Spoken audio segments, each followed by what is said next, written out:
ലഹരിയിൽ മുങ്ങി കൊച്ചി നഗരം. സെപ്റ്റംബറിൽ മാത്രം രജിസ്റ്റർ ചെയ്തത് 137 NDPS കേസുകളാണ്. 157 പേരാണ് അറസ്റ്റിലായത്. വിഷ്ണു സുരേഷ് കൊച്ചിയിൽ നിന്ന് കൂടുതൽ വിവരങ്ങളുമായി ചേരുന്നു. വിഷ്ണു, എന്തൊക്കെയാണ് ഇതിന്റെ കണക്കുകൾ?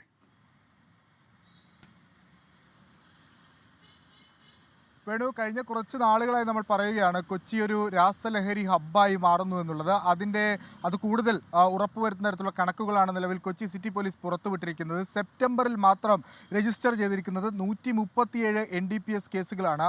ഹൈഡ്രോ കഞ്ചാവ് മുതൽ സിന്തറ്റിക് ഡ്രഗുകൾ വരെ കൊച്ചിയിൽ യാതൊരു തരത്തിലുള്ള നിയന്ത്രണങ്ങളുമില്ലാതെ ഒഴുകുകയാണ് എന്നാണ് ഈ കണക്കുകൾ സൂചിപ്പിക്കുന്നത്. ഇതുവരെ 157 പേരെയാണ് വിവിധ കേസുകളിലായി അറസ്റ്റ് ചെയ്തത്. സെപ്റ്റംബറിൽ മാത്രമുള്ള കണക്കുകളാണിത്. പരിശോധനകൾ കർശനമാക്കാൻ തന്നെയാണ് നിലവിൽ സിറ്റി പോലീസിന്റെ തീരുമാനം. ഒപ്പം പ്രത്യേക ഡ്രൈവുകൾ സംഘടിപ്പിക്കാനും തീരുമാനിച്ചിട്ടുണ്ട്.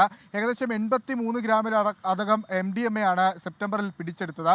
അതോടൊപ്പം മറ്റ് മരുന്നുകൾ, ഈ കഞ്ചാവടക്കമുള്ള മറ്റ് ലഹരി വസ്തുക്കളും പിടികൂടിയിട്ടുണ്ട്. പ്രത്യേക പരിശോധനകളിലൂടെ ഇതിന് തടയാനാകുമെന്നാണ് പ്രതീക്ഷ. അതോടൊപ്പം തന്നെ ഇന്നലെ നമുക്കറിയാം കുപ്രസിദ്ധ ഗുണ്ട ഓം പ്രകാശ് അടക്കം കൊച്ചിയിൽ നിന്ന് ലഹരി വസ്തുക്കളുമായി പിടികൂടുന്ന ഒരു സാഹചര്യമുണ്ട്. അങ്ങനെ വിവിധ തരത്തിൽ വിവിധ ഇടങ്ങളിൽ നിന്ന് ആളുകൾ കൊച്ചിയിലേക്ക് എത്തുകയും കൊച്ചിയിൽ ലഹരി വിൽപ്പന നടത്തുന്നത് സുലഭമായി മുന്നോട്ട് കൊണ്ടുപോവുകയാണ്.